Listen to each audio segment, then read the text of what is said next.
तुम्ही आता मला तरी द्या भेटा व्हिडिओ सर्वांना हे भाऊ आहे तुम्ही सर्वांना माझा नमस्कार. मी लोककला शाहीर मंडळ भोजपूर मी लोककला शाहीर मंडळ भोजपूर इथून आपल्या कलेची माहिती द्यायला तुम्हाला आलो आणि आपल्या ज्या पारंपरिक कला आहेत ह्या लोप पावत चालल्या आहेत. कारण की यानंतर मला नाही वाटत आपल्या पारंपरिक कलेला कुणी जोपासेल नवीन पिढीमध्ये असं आमचा विचार आहे. आणि त्या विचारावरून आम्ही हे जनजागृतीचे कार्यक्रम प्रत्येक शाळेमध्ये जाऊन आपल्या पारंपरिक ज्या लोककला कशा टिकवून ठेवायच्या आणि कसं त्यांना समोर चालना द्यायची नवीन मुलांमध्ये कसं आहे. कारण की आजकालच्या पिढीला तंत्रज्ञानाचे युग आहे. आजकालच्या पिढीला कसं आहे मोबाईल आणि इंटरनेट याचा त्याच्यामध्ये पण चांगला सदुपयोग करता येतो. पण आजकाल कसं आहे दुरुपयोग जास्त चालू आहे इंटरनेटचा आणि मोबाईलचा. आणि त्या दुरुपयोगामुळे आपली जी पिढी आहे आपली पिढी हे आपल्या पारंपरिक ज्या लोककला आहे संस्कृती आहे आपली त्याच्यापासून दूर दूर जात आहे. त्यामुळे आम्ही हा विचार केला की आपल्या या संस्थेच्या माध्यमातून आणि या कलेच्या माध्यमातून आम्ही तुम्हाला त्याबद्दल माहिती देऊ आणि त्याबद्दल माहिती दिल्यानंतर तुमच्यामधून कमीत कमी 10 मुलांनी जरी जर एक्सेप्ट केला तर आमच्यासाठी तर खूप मोठी गोष्ट होणार. म्हणून जे आपल्या पारंपरिक लोककला आहे जशी आमची कला आहे खडी गंमत. आता खडी गंमत मध्ये खूप काही असं सांगायला एक आहे. खडी गंमत हा विषय आहे आपल्या शिवाजी महाराजांच्या काळापासून आपली खडी गंमत चालू आहे. त्याच्यामध्ये गण गवळण पोवाड्याचा विषय खूप छान आहे. पोवाड्यामध्ये आपले थोर जे पुरुष आहेत त्यांच्यावर खूप सारे पोवाडे बनले आहेत. तुम्ही ऐकले असतील पोवाडे ऐकले आहेत ना. असे खूप सारे पोवाडे आहेत त्याच्यामधून आपल्याला आपले मनोगत व्यक्त करता येतात. तर एक थोडीशी गण प्रस्तुत करतो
तुमच्या सामने नाल वाजवत आहे हा तुमच्या शाळेमध्ये शिकलेला आहे. काय होऊ दे मागच्या वर्षी मुलांनी तर आमचा हाच उद्देश आहे की बघा आता तो किती छान नाल वाजवत आहे. असेच प्रेरित होऊन असे नवीन नवीन विद्यार्थी या कलेच्या माध्यमातून हा कला काही सर्वसाधारण गोष्ट नाही आहे जोपासना म्हणजे त्या कलेला घेऊन जाण्यासाठी त्याने प्रयत्न केला आणि तो शिकला. आमचा हाच प्रयत्न आहे का आमच्या माध्यमातून जर थोडे खूप जण त्या कलेच्या हे घेतलं आस्वाद घेतला तर बहुत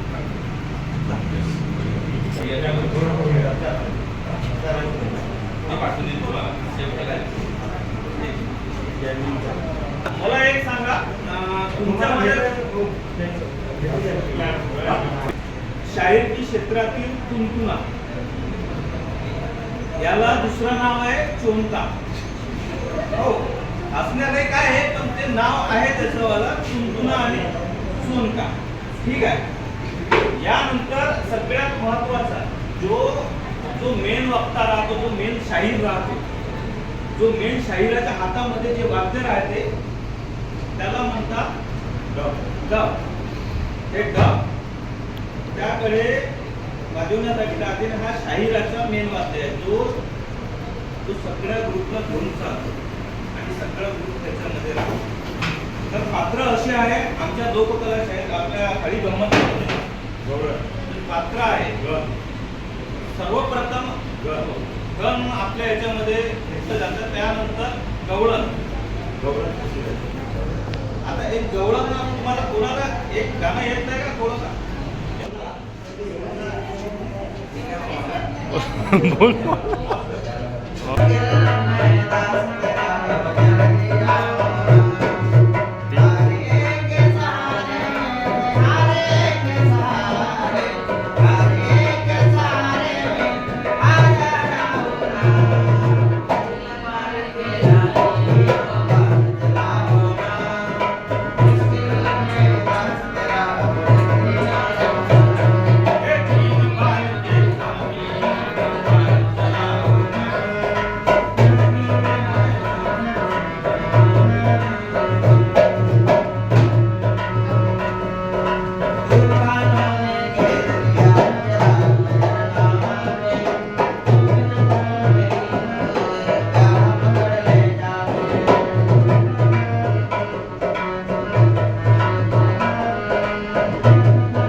जब ईमान पे बात आए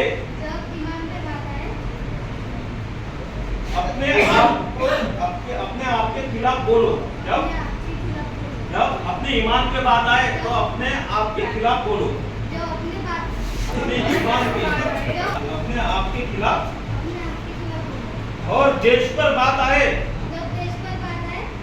तो अपने बाप के खिलाफ बोलो. म्हणजे याचा अर्थ काय आहे जेव्हा देशावर गोष्ट येते तेव्हा आपण एकजूट झालं पाहिजे. तो आपला बाप बिघडवणारा तो जर देशद्रोही असेल तर त्याच्या विरोधात बोलण्याची शक्ती तुमच्यामध्ये पाहिजे. भगव्यात जात नाही हिरव्यात जात नाही म्हणजे याचा अर्थ काय भगव्या रंगात पण जात नाहीये आणि हिरव्या रंगात पण जात नाही. आता भगवा कुणाचा मानला जातो रंग आणि हिरवा कुणाचा मानला जातो रंग. पहा आपण या रंगावरून आता मी तुम्हाला फक्त रंग सांगत ना तुम्ही आणि हिंदू आणि मुसलमान याच्यात सांगून दिला. तेच मी त्याच्यासाठी मी एक शेर सांगणार तुम्हाला. नाही भगव्यात रंग आहे नाही हिरव्यात रंग आहे. माझा इमान कुठल्याही जातीत नाही.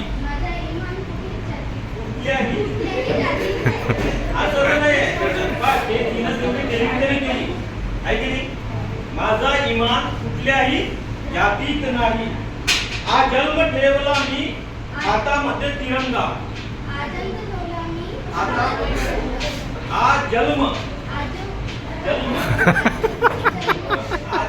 ठेवला मी हातामध्ये तिरंगा. झेंडा कधीच माझ्या मातीत जाणार नाही. तू एवढ्या मुलांमध्ये डेअरिंग तरी दाखव. ते राजनेता आहे, त्यांच्यावरती एक शेर सांगतो. खोक्यात जर नेत्यांनी विकलेले इमान आहे. म्हणजे काय, जे नोटा घेऊन विकलेले इमान राहते. माणसांनो तुम्हीही विकलेले हे मतदान आहे. काय आजकाल काय होते, पैसे घेऊन मतदान केले जाते. म्हणून काय म्हणतो, खोक्यात जर नेत्यांनी विकलेले इमान आहे. माणसांनो तुम्हीही विकलेले आपले मतदान आहे. तुम्हीच नाराज आहे औलाद हे नेते. तुम्हीच तुमचेच नाजायज आहे हे औलाद नेते. म्हणून बर्बाद झाली ही तुमची खानदान आहे. याचा अर्थ काय आहे की आपण जे पैसे घेऊन जे मत देतो आणि याचं भुगतान कोणाला करावं लागते, नंतर आपल्यालाच करावं लागते. कारण की आपल्या गावाचा विकास नाही होत. आपल्या गावाचे काही म्हणजे कोणतीही गोष्ट नाही, दवाखान्याची सुविधा होत आपल्या गावामध्ये, नाही कुठलीही सुविधा होत. याच्यावरून आपण काय समजतो की आजकाल जे पैशाने जे वोटिंग होत आहे ते बेकार आहे. आणि याच्यामुळे आपला देश काय होत आहे, मागे येत आहे. आपल्या देशाची प्रगती नाही होत आहे. म्हणून प्रगती करण्यासाठी आपल्याला काय करावं लागेल, तर मी एक तुमच्या सामने गीत पेश करतो.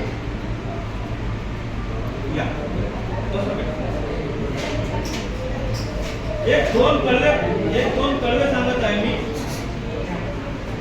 जहां देखो वहां विकास नहीं दिखता. जहां देखो वहां विकास नहीं दिखता. तुम्ही पण म्हणा मागे मागे. जहां देखो वहां विकास नहीं दिखता. बेईमानों के झुंड में ईमानदार नहीं बिकता. जहां देखो वहां ईमानदार नहीं दिखता. बेईमानों के झुंड में ईमानदार नहीं बिकता. अगर होता गांव में विकास तो युवा गांव छोड़ के शहर नहीं जाता. अगर तो युवा गांव छोड़ के शहर नहीं जाता. तर खूप चांगली पंक्ती आहे.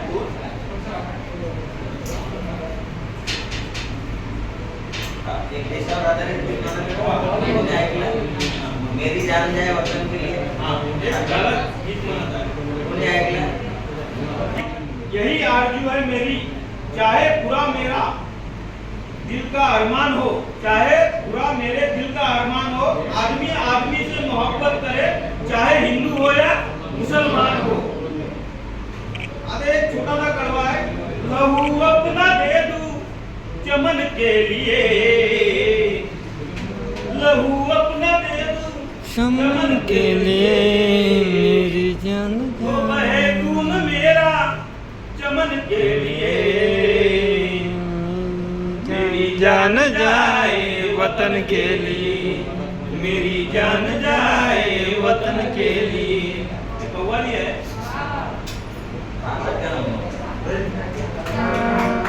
आता मैं सुनो.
कार्य हे तुम्हालाच करावं लागेल. भीमाचा हा ठीक आहे. एक कोणतं सांग?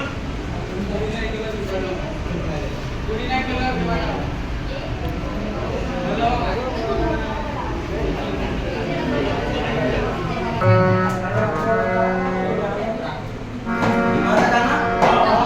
डॉक्टर बाबासाहेब आंबेडकरांचा जय असो. लय बळालं माझ्या दुबळ्या पोरात.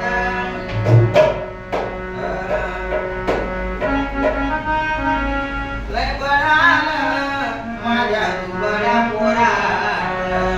बाबासाहेबांमुळं उजाड माझ्या घरात. बाबासाहेबांमुळं उजाड माझ्या घरात.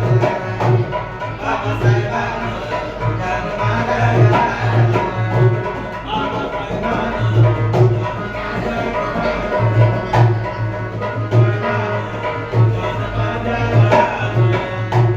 पुरा उडणारा पोरगा बाळासाहेब झाला. जय श्री विठ्ठला मोठा बाळासाहेब झाला. उडणारा पोरगा बाळासाहेब झाला. जय श्री विठ्ठला मोठा बाळासाहेब झाला. त्याच्या घराला सरकारी नोकरा. त्याच्या घराला सरकारी नोकरा. बाबासाहेबांमुळं उजाड माझ्या घरात. बाबासाहेबांमुळं उजाड माझ्या घरात.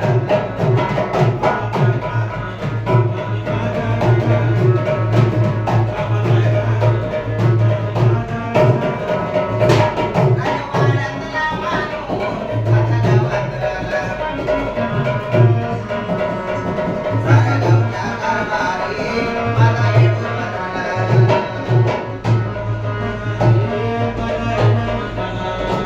त्याला सरपंच बोलायला लागला जोरात. त्याला सरपंच बोलायला लागला जोरात. बाबासाहेबांमुळं उजाड माझ्या घरात. बाबासाहेबांमुळं उजाड माझ्या घरात. बाबासाहेबांमुळं उजाड माझ्या घरात. डॉक्टर बाबासाहेब आंबेडकरांचा VIP राहणं, VIP खाणं, VIP मान सन्मान. बाबासाहेबानं दिलं बाबासाहेबानं. बाबासाहेबानं दिलं बाबासाहेबानं. बाबासाहेबानं दिलं बाबासाहेबानं. बाबासाहेबानं दिलं बाबासाहेबानं. महाराष्ट्र माझा गरजा महाराष्ट्र माझा जय जय महाराष्ट्र माझा गरजा महाराष्ट्र माझा महाराष्ट्र माझा गरजा महाराष्ट्र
एक जोरदार टाळ्या घ्यायला पाहिजे.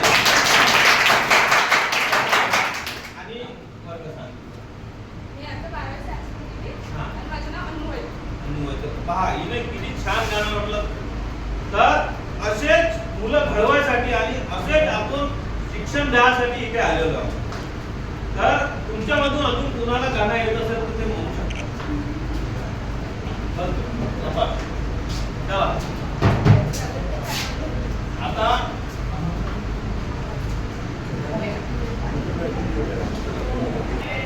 तर मी थोडंसं माझी जी कला आहे आणि गंमत त्याविषयी थोडीशी माहिती सांगतो तुम्हाला. मध्ये जो हातात डब घेऊन राहतो जो मेन पात्र आहे त्या खड्या गमतीचा असतो म्हणजे शाही. त्याच्या हातामध्ये जे डब राहते याला काय म्हणतात, याला डफडा. तुमच्या भाषेमध्ये डफडा आता आम्ही सांगून राहतो. आणि अजून एक शब्द आहे याला, ठीक आहे. तर हे प्रमुख पात्र असते. त्यासोबतच मनोरंजनासाठी गमत्या. आता गमत्या पाहिला आहे का तुम्ही? जो गंमत करतो, जो अलग अलग प्रकारचे पात्र करतो शायरीमध्ये. त्याला कधी डॉक्टर बनवले जाते, तर कधी पेशंट बनवले जाते, तर कधी पुस्तक किरदार घेत होतो. त्याला काय म्हणतात? नकल्या. म्हणजे जो नक्कल करतो त्याला आपण नकल्या म्हणतो. त्यानंतर अजून 2 पात्र येतात त्याच्यामध्ये. डान्सर. ते एक प्रेक्षकांच्या मन मोहासाठी ठेवले जाते. म्हणजे डान्सर जे आहे ते आकर्षणासाठी राहते. त्याच्यामुळे प्रेक्षक जास्त वेळ बसून राहतात. आणि या शायरीच्या माध्यमातून कितीतरी आपण लोक जागृती होते, लोक जागृती आणि प्रबोधन करतात मोठमोठे शाहीर लोक. आता आम्ही तर काहीच नाही, आम्ही तर बस आता सुरुवात केली आहे. पण आमच्यापेक्षा कितीतरी असे जानेमाने शाहीर आहेत की जे आपल्या माध्यमातून लोकांना, समाजाला प्रबोधन करतात. शिवाजी महाराजांच्या काळात या शाहीर लोकांनी जे सैन्य धरून निघायला तयार नव्हते, त्या सैन्याला या आपल्या हुनरीतून त्या लोकांनी लढाईमध्ये आणलं. शिवाजी महाराजांच्या काळापासून हे शाहिरी चालू आहे. त्याचा तुंतुना ढोलक आणि सेंडू नाही मग ते लाटे. तर हे जे आहे हे पाठ 3 मिनिट, फक्त 3 मिनिट. ठीक आहे, ठीक आहे. शिवाजी महाराजचं गाणं म्हणून घेऊया.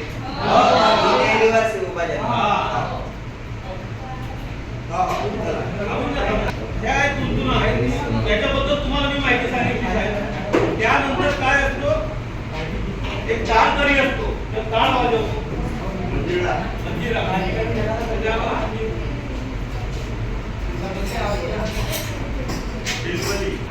याला आपण काय म्हणतो, याला ओळखतात? याचा आवाज कसा येतो? मधुर येतो आणि चांगला येतो.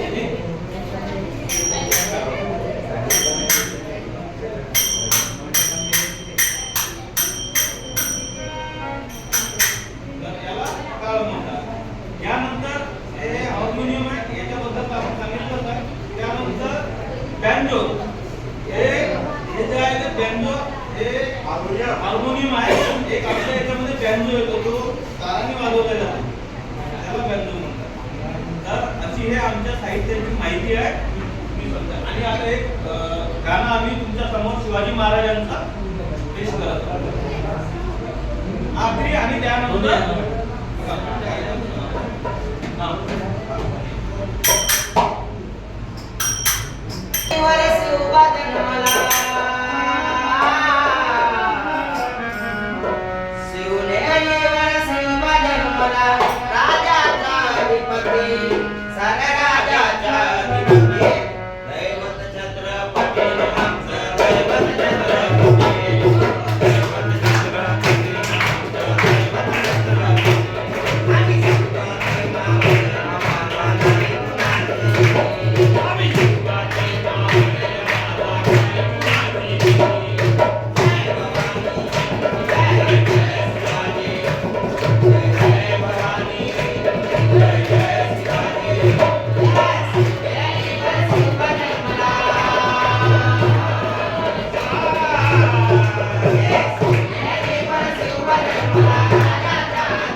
मंडळच नाही ती.